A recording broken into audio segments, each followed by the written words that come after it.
do you want? Scared ya. That's because I got coffee.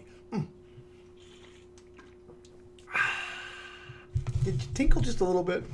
My favorite Peyton Manning, when the coach comes in to yell, he goes, I think I peed a little bit, Look up Peyton Manning, pretty funny. Here we are, Unit 1, Unit 2, we're not on Unit 1, we're on Unit 2, Day 2, and Mr. Key is ready to rolly. Okay, so without using a calculator, I would like to come up with the equations for these graphs. They look really difficult. So they're either going to be, looks like cube roots or square roots. Let's see. This looks like a normal cube root function, but it moved down. So I'm expecting like a minus 5-ish in that one. This looks like a normal cube root function, but the normal cube root function goes like this. So it moved over here. So I'm looking like maybe it should be a cube root of x, and it moved to the right 2. And it also moved down 3. But more importantly, it's got a reflection. So I should have a negative reflection in this. Now this one's really funky. The normal square root function looks like this. The normal square root, if I was like this. And the normal square root function going this way. But this one's here and it's really steep. Like really steep. And it's coming down. So I'm thinking this one's probably going to be the square root of negative with some like big number here. So I'm going to put a big number symbol here of regular x. Oh, and it moved up 2, plus 2. This looks like a cube root function. So I'm thinking f of x is equal to the cube root of x. Now, here's the thing. It moved to the left 4. So I'm thinking plus 4 inside. And again, a huge number out front, like a 4 maybe, or a 3. All right, so this is another square root function. It moved to the right 3, so we're going to do an x minus 3, and it moved up 2, plus 2. And it's going down, which is a negative, and it looks like it's got a pretty big number out front.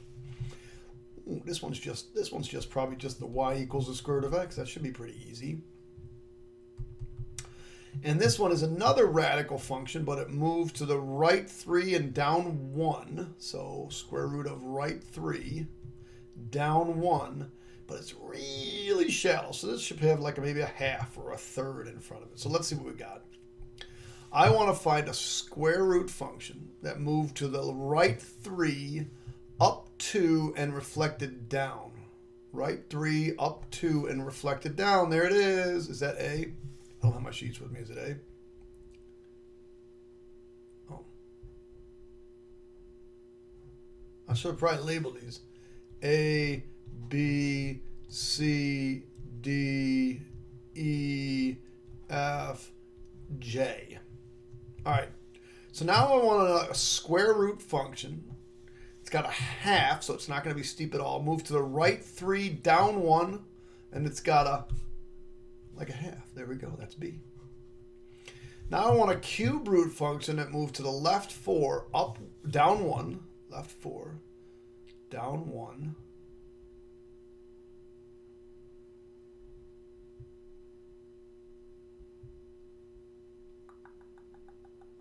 Oh, that could be this one right here. Look right here.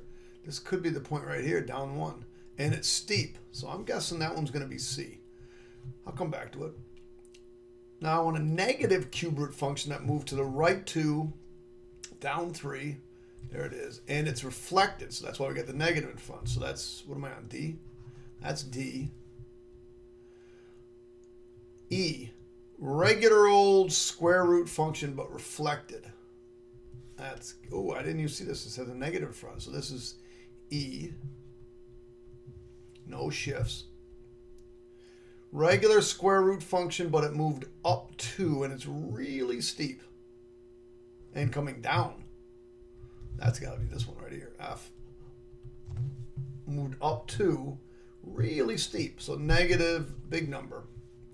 And finally, cube root function that moved down 5. And that's this one right here. That's got to be G. Wow, that was fun. Capital F. What are we doing? A little regression? Little regression today, kids. Oh, I'm so excited. Oh, wait. Write an equation of the new function and describe the transformation that occurred.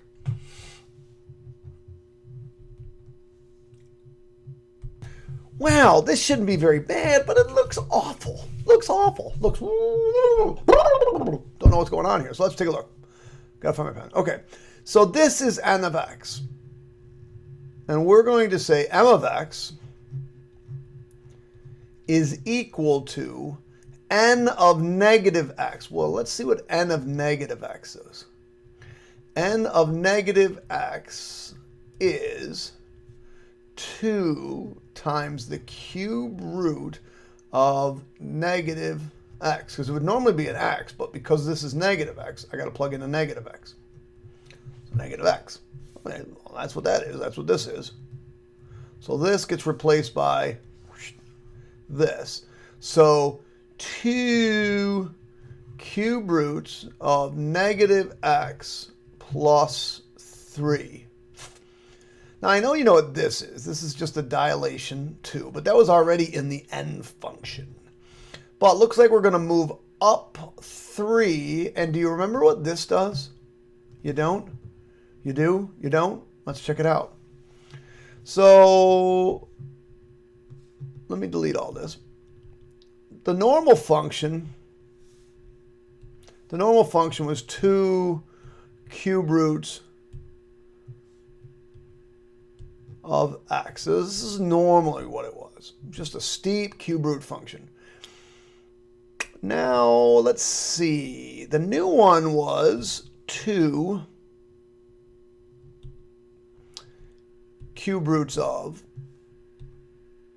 negative x. And then we have to add the 3 at the end. So I'm thinking this negative is maybe a reflection over the line y equals x. And we moved up 3. See, so it reflected and then moved this point up 3. So we got most of it, but we also had to add in, this is what we're going back, the fact that it was reflect. So we've got a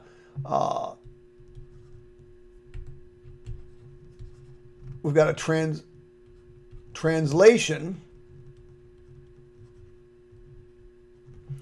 up 3, but we also have a reflection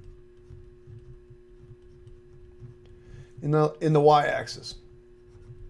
And that's what's going on here. So this is the normal p of x function. But I want to figure out what is p of x minus 2. So in order to do that, I'm going to do the cube root of x minus 4. Well, whatever's in here has to go in there. So what's going in there is x, x, x. See, this is why I need a new computer. X minus 2. 2. 2. 2. Computer's dying on me, kids. Dying. X minus 2. So this is now, this is what P of X minus 2 is. And I want to do 1/2 of that. So I'm going to do Q of X is equal to 1/2 of this. Well, this is this. So 1/2 of the cube root of x minus 2 plus or minus 4. So this final thing is Q of X is equal to 1/2 the cube root of x minus 2 minus 2. Because I had to distribute. The 1/2 gets distributed here and gets distributed here. So what are the transformations that are taking place? I should have drawn smaller. I'm going to erase. What are the transformations that are taking place here? Well, we got a dilation of 1/2. We're going to move it to the right 2 and down 2.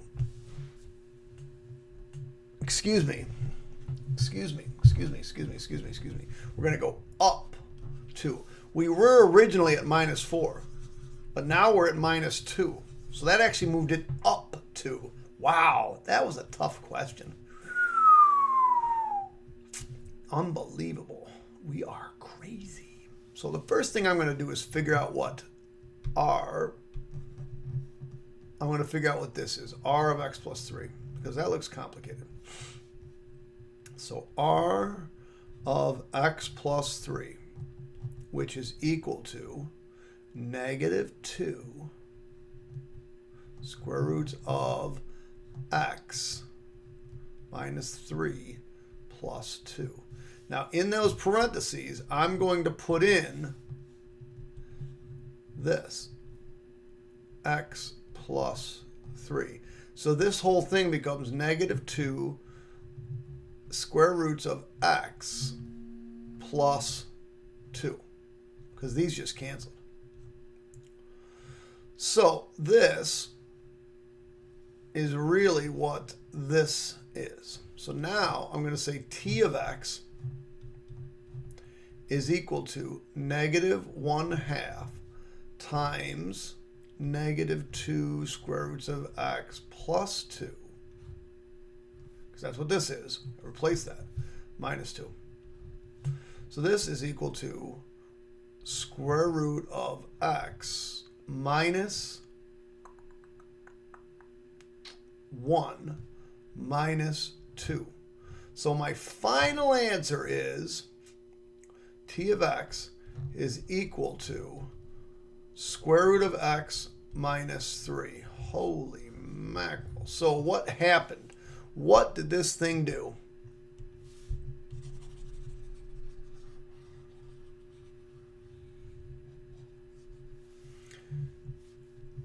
Let's take a look. From this, negative 2 square roots of x minus 3 plus 2 to this, the square root of x minus 3. So it moved down 5. It was at minus 3, but now it doesn't even have a shift left or right, so it moved right 3. It had a reflection, and it actually had a dilation of half of that. Wow, we are going to have to go over that like crazy more in class. I'm going to have to show you more of that stuff in class, because it went from a negative 2 dilation to a positive 1.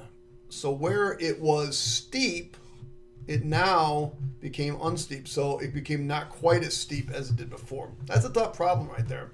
I think we're going to have to investigate that on the calculator in class. I mean, I'll spend a few minutes in class. For those of you, I'm not going to waste your time if you don't have the calculator to kind of do that one.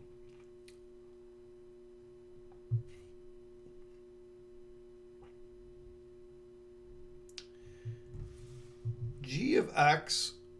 Oh, on the graph x is below, graph the line, graph the function f of x equals the square root of 3x. Well, if it's 0, it's still 0. I can plug in 1, but that's not very useful. Actually, 1/3, like if I wanted to do a number, x and y. All right, we're taking square roots. I really want to get a 1 here. So in order to get a 1 in, I'm going to plug 1. I'm going to plug in a 1/3. And if I plug in a 1/3, I get 1 out. So 1/3 1. Now I want to get the square root of 4. So what do I have to multiply 3 by to get 4? Well, how about 4/3?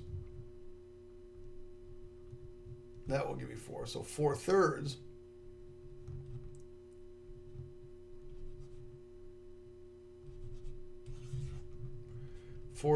will give me 4, which is square root is 2. So just a little bit past 1, I'll be up at 2. And wow, this is tough. 9. No, at 3, if I plug in 3, I get 9, and I get 3 out.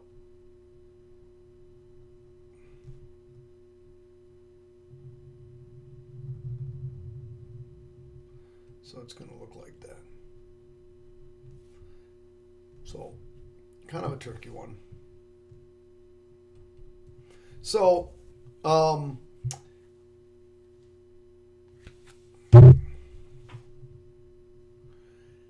if you take the original function g and you subtract, remember this is y, so really what you're doing is taking the y's and subtracting 2. So this moves it down 2 units. If you add inside the x values, not outside, but inside, this is going to be a right 4. Again, it's still the inside and outside of the parentheses. Given the graph of the square root function there, if k is increased by 4 units, so that means k here, that's going to mean it's going to go up 4. How would the graph of the new function change? Well, the whole thing would just shift up 4. The whole graph would just shift up 4 if k was changed. That's it. All right, power regression. You'll notice on your calculator, we've done this one already. Let me get my highlighter out. We've already done linear regression, mx plus b. Well, now we're going to go to power regression. Power regression. When the exponent is a power. Here's the equation right here. So in this case, it's y equals a times x to the b. Well, this is going to be an exponent up there. You'll kind of see why we're doing this. Let's get a quick sketch of what this thing looks like. I'm going to have to get this smaller. You'll see why we're doing this. All right, so let's see what we got here. Drawing red. So it looks like I'm going to make this 0 and make this 0. The highest I got to get to is 113. So maybe if I made this 120. Let's see, 1, 2, 3, 4, 5, 6, 7, 8, 9, 10, 11, 12, 13, 14, 15, 16, 17, 18, 19, 20. So that means each one of them's worth 6. So 10 would be 60. 1, 2, 3, 4, 5, 6, 7, 8, 9, 10. Here would be 60.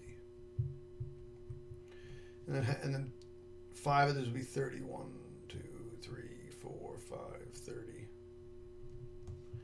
1, 2, 3, 4, 5, 90. That's close. And then I want to go up by 1. So let's just make every one of these 1, 2, 4. I got these backwards. Son of a gun. This is X and this is Y. I don't know what the heck I'm doing.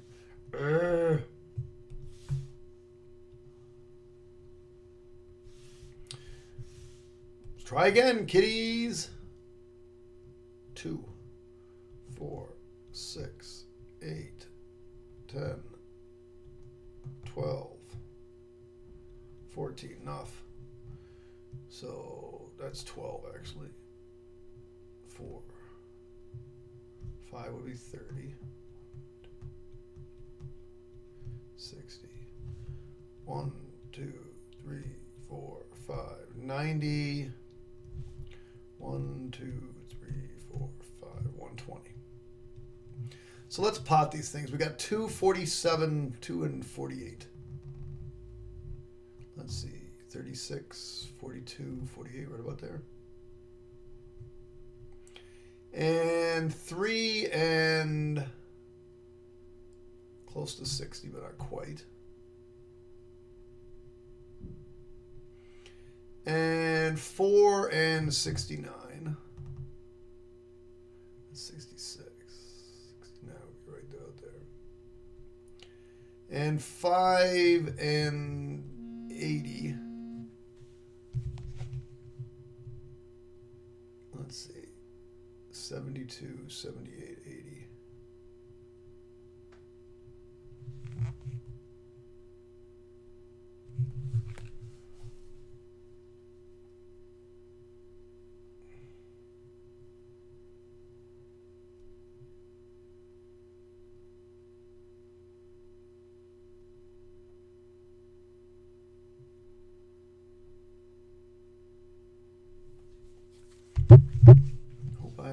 that right. And 6 and 82, that's 90. 6 and 82.4. So that's 90, that's 84, so it's right here. And 7 and 87.6, we're around there. Oh, this is not a great graph, kiddies. What was I doing on this one? 9 is 105 point.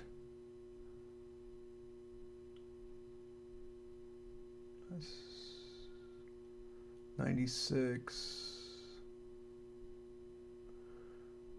8 should be at 96. It should be here.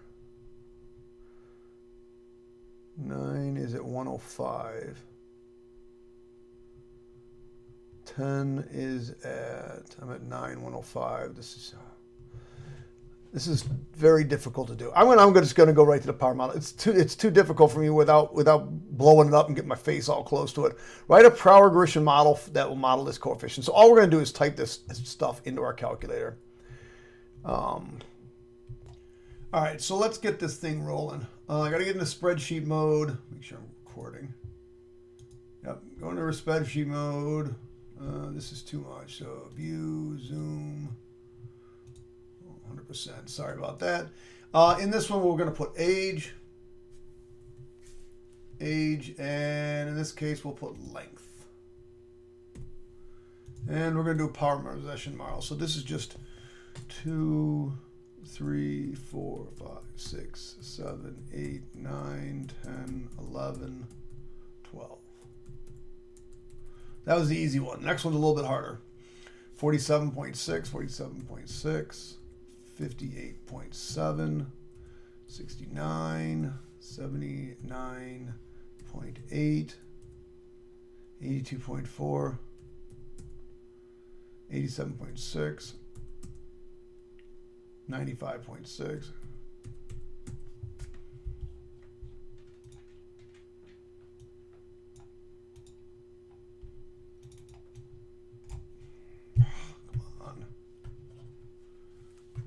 Why can't I see over there?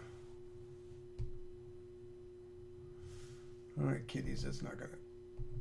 Ah, there we go. And let's see, go back over here. 9 is 105.6.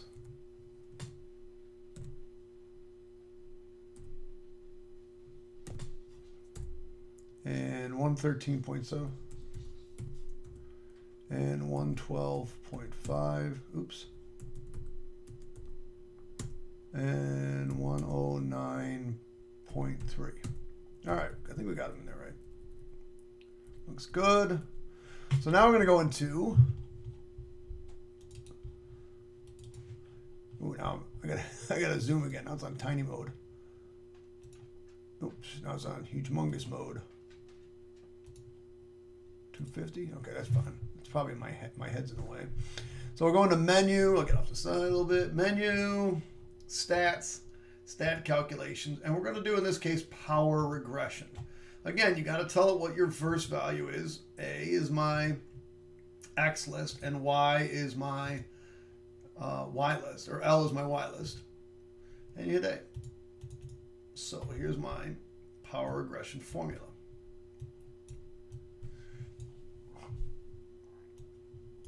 So I need to know.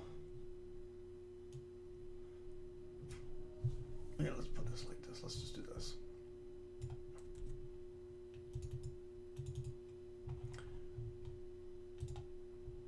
So down here, I want to write down rounding all coefficients to the nearest tenth.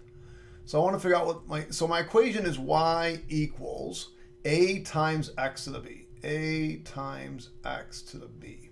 So in this case, a is 34.41. 34.411, I think, right? And then B is 0.4943. 0.4943.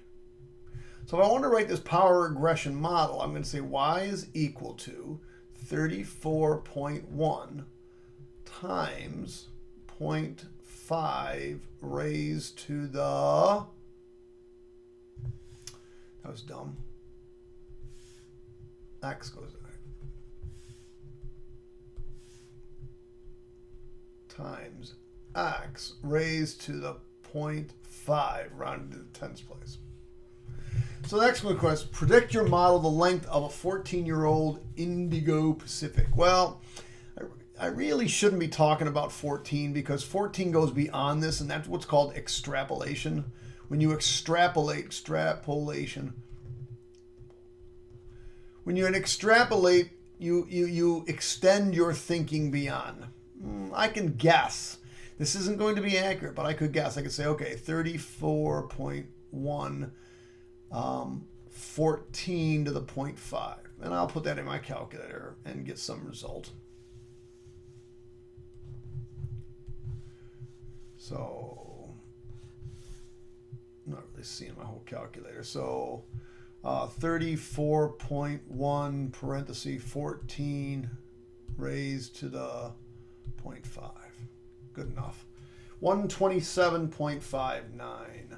Said 127.59. It didn't say round, so we'll just leave it like that. Probably should round. They're all rounded up here to the tens place, and if you're talking about significant digits, we're probably and our model only's got to the tens, so we're going to say this to the tens. So 127.6. I really shouldn't be doing that. I should be staying within. Like I should say, what predict for a 7.5 inch or something like that. Approximate to the nearest tenth of a year. When will this thing be 92 centimeters? So in that case, we're going to put in 92.1 here is equal to 34.1 times x to the 0.5.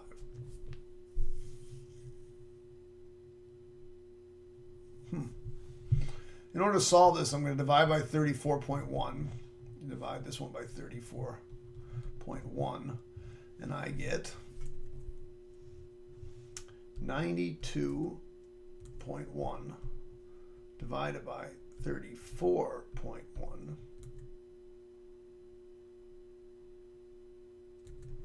Enter. All right, that number, 2.7. So I get x to the 0.5. That's a half, otherwise known as a square root, honestly, is equal to 2.700879. And since this is a half, to get rid of it, I'm going to square this side, and I'll square this side. And my final answer is 7.29. Nearest tenth of a year, 7.3 years. Let's see if that makes sense up in our graph. 7.3 years is somewhere in here, and we want it to be how big? 92. Makes sense? Makes sense to me. Glad we don't have to graph. Oh, I gotta graph one more. I forgot we had to graph one more. I get tired of graphing things. Data shows a gray matter volume for a group of by age. Age in months spanning from 5 to 37 months, and total gray matter in cubic centimeters. The table shows children from low socioeconomic status households and children from high socioeconomic status. Write a power regression model for the students from low SES, round to the nearest thousands, and then write a power regression model for high SES. All right, so we'll do low first and high. So come back over here. Get rid of that, get rid of that, don't save it. Go back into spreadsheets. So we're going to go age, and this is gray matter, so just call it G. And age is going 5, 9, 13, 5, 9, 13, 17, 21, 25, 29, 33, 37.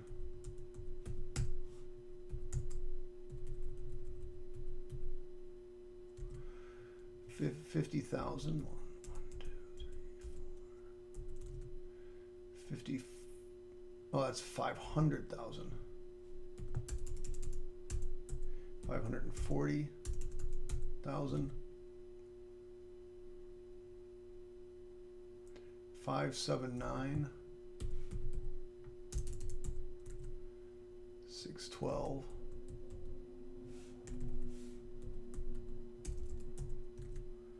639. 662.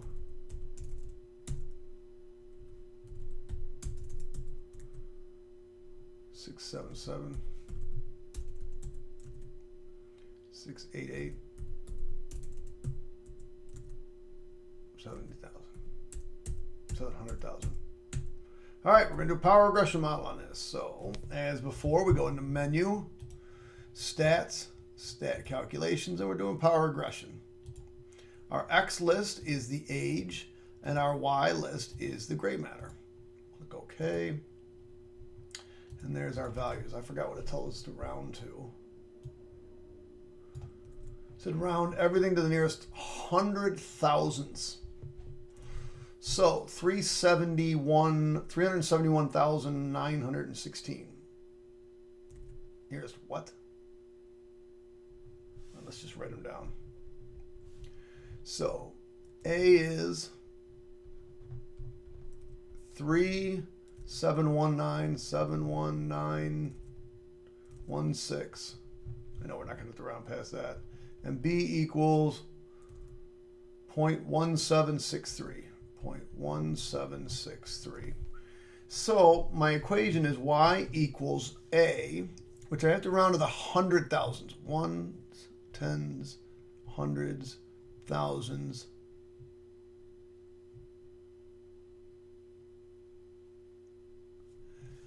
That doesn't make sense. Let's round to the nearest thousands. I gotta change that. Let's round to the nearest thousands. So 372,000. So 372,000 times X, and we're going to raise this to the nearest tenth. I don't even like that. Hundreds. Oh, hundreds is good. So 0.18 makes sense to the 0.18. So now we got to do the model for the high socioeconomic. I think if we had raised that to the 100,000, you wouldn't see any difference. So that was stupid. 512. 537. 552. 57. 570. 581. 600,000. 609.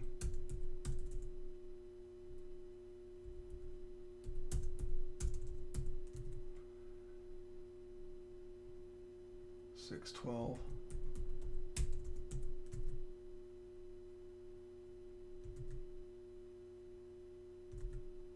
And 62. Did anybody notice I did these wrong?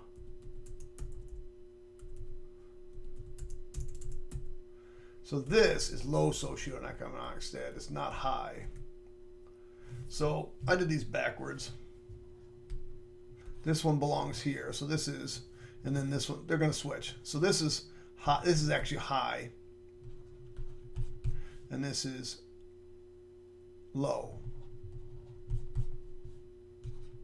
So high SES and low SES. I don't know how I screwed that up. So let's figure out what A is and let's figure out what B is. So we'll do the same thing. We're just going to overwrite menu, statistics, stat calculations. We're doing power regression. Our X list is A. Our Y list is G. Don't worry about all that stuff in there. It's going to say, do you want to overwrite your old stuff? Sure. So in this case, low is 432,595, I believe. And the other one is 0.0992. 0.0992. So my equation for this one will be Y equals 433,000 times X to the 0.10. So use your model to predict the gray matter for a child entering kindergarten, 5 years old. So we're going to do for low we're going to use the second equation. So y equals 433,123 times 5 raised to the 0.10. Go to our calculator. 433 times 5 raised to the 0.1. 508,610. 508,610. And for the high, we use the other equation. Y equals 372. 1, 2, 3 times 5 to the 0.18. It's going to make a huge difference. 372, 1, 2, 3, parenthesis 5, parenthesis raised to the 0.18.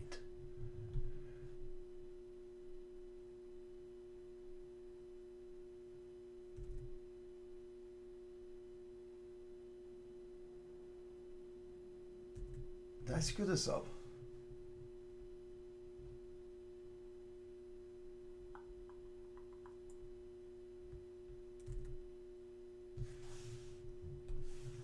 Something is amiss. I screwed something up. 432, 595. So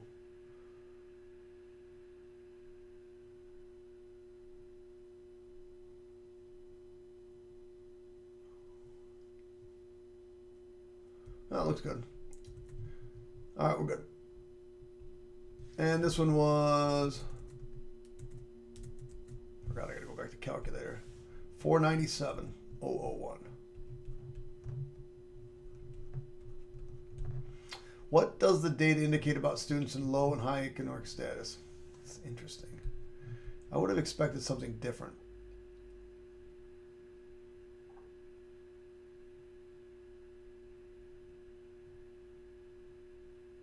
I would say at the beginning, they all start out about the same.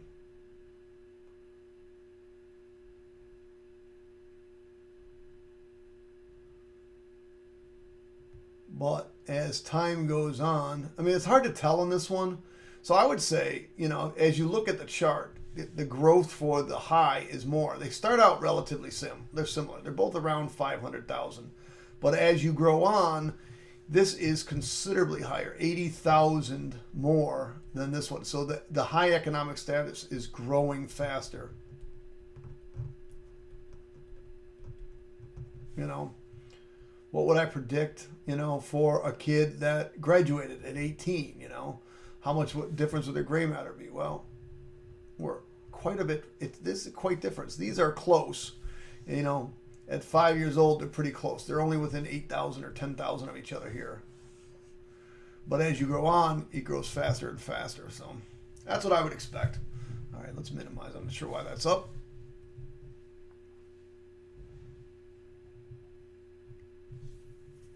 All right, I'm going to skip the graphing because the graphing was such a mess. I'm assuming you guys can graph. Minimize this. And let's get out of this and get out of this. So what do we got here? Why do you not minimize? We got month and this is volume. We'll put month and V. So we go in here, we've got a spreadsheet going, number of months, and I think it's volume. It's vitamin D anyway, we'll call it V. 1, 2, 4, 6, 8.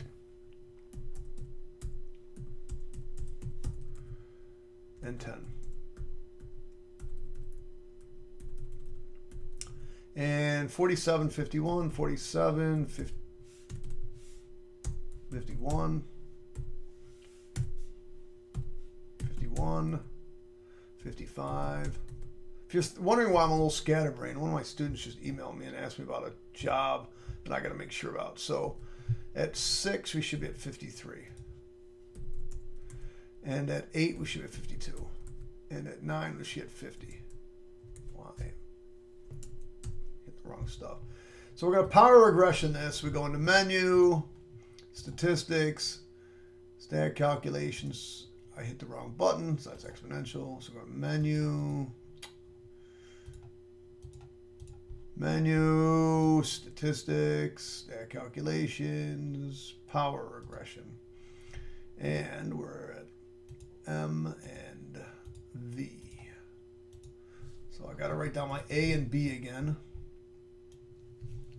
So A is 49.0617.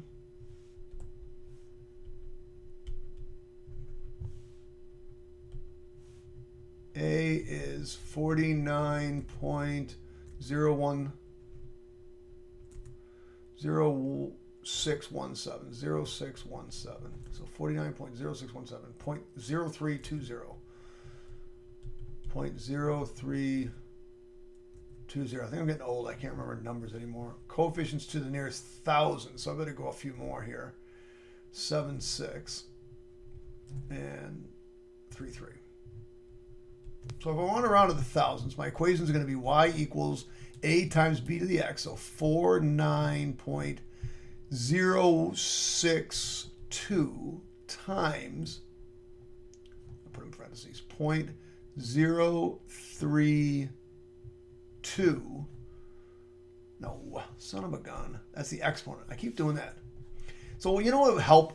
I think what's going to help, first of all, I got to get done with this because my brain's not freaking working right now. All right, I thought I pressed erase.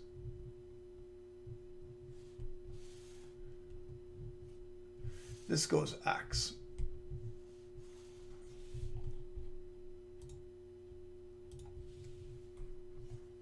So in here goes an X raised to the 0.032. So sorry, that's the equation.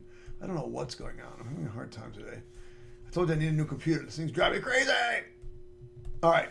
So use your model to predict the amount of vitamin D a participant had at the end of the 2-year study.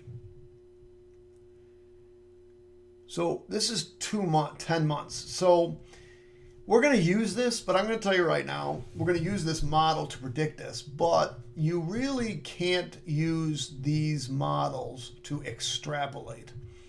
But in this particular life lesson or life problem that we came up with, our 2-year study would be 24 months, and we're going to get 0.032. So we're going to use it because that's what this real life model problem asked us to. But in real life, this would be called extrapolation. And it's not as accurate to extrapolate from your data than it is to interpolate. And interpolate means use numbers within your data.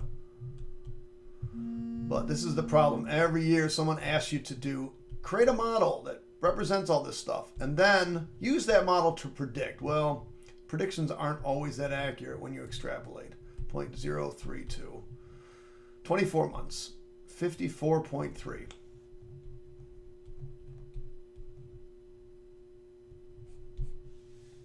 Does that make sense? It's a little weird, not gonna lie. That's the answer. All right, kids, we're done. That's all she wrote for this problem. I'm done with this. It's on my favorite unit. All right, kids, sorry that took so long. Adios, amigos.